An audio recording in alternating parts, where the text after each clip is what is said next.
আন্তর্জাতিক অপরাধ ট্রাইব্যুনালের তদন্ত সংস্থায় মুখ খুললেন অন্তর্বর্তী সরকারের উপদেষ্টা আসিফ মাহমুদ সজীব ভুঁইয়া। তার জবানবন্দিতে উঠে এসেছে জুলাই আগস্টের অভ্যুত্থানের বহু অজানা অধ্যায়, যার মধ্যে আছে আয়নাঘর, সমন্বয়কদের মিথ্যা জবানবন্দি সহ ভিপি নূরকে ঘিরে অসংখ্য শিউরে ওঠা ঘটনা।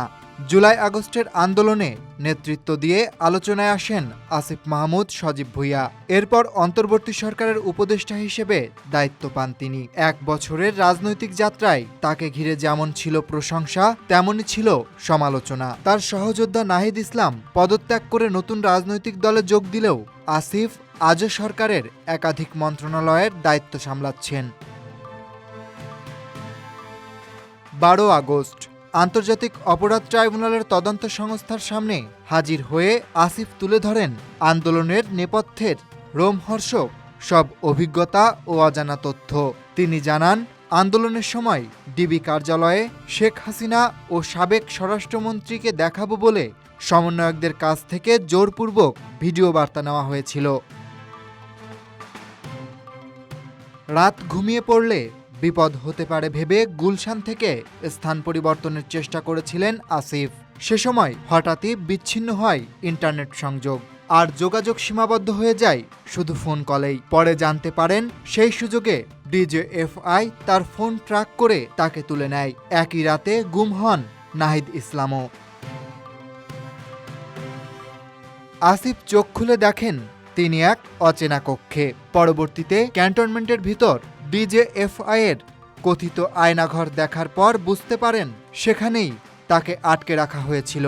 সাংবাদিক তাসনিম খলিলের ভাষ্যমতে এটি ছিল তথাকথিত ভিআইপি সেল, যেখানে তুলনামূলক ভালো পরিবেশ থাকলেও আসিফ 19 জুলাই শুক্রবার থেকে 24 জুলাই বুধবার পর্যন্ত অচেতন অবস্থায় ছিলেন। মুক্তির পর গণস্বাস্থ্য হাসপাতালে চিকিৎসা নেন তিনি, যেখানে নাহিদও ভর্তি ছিলেন। সেই সময় তারা কড়া নজরদারিতে। আসিফ জানান, সরকার কোটা আন্দোলনকারীদের দাবির পক্ষে রায় ঘোষণা করলেও 17 জুলাইয়ের পর থেকে ডিজেআইএফ, ইন্টারনাল এফআইএস এবং ডিএমপিটিসির কর্মকর্তারা একদিকে সংলাপের চেষ্টা করছিলেন, আরেকদিকে চালিয়ে যাচ্ছিলেন গোয়েন্দা নজরদারি, মোবাইল জব্দ আর আন্দোলন স্থগিতের চাপ।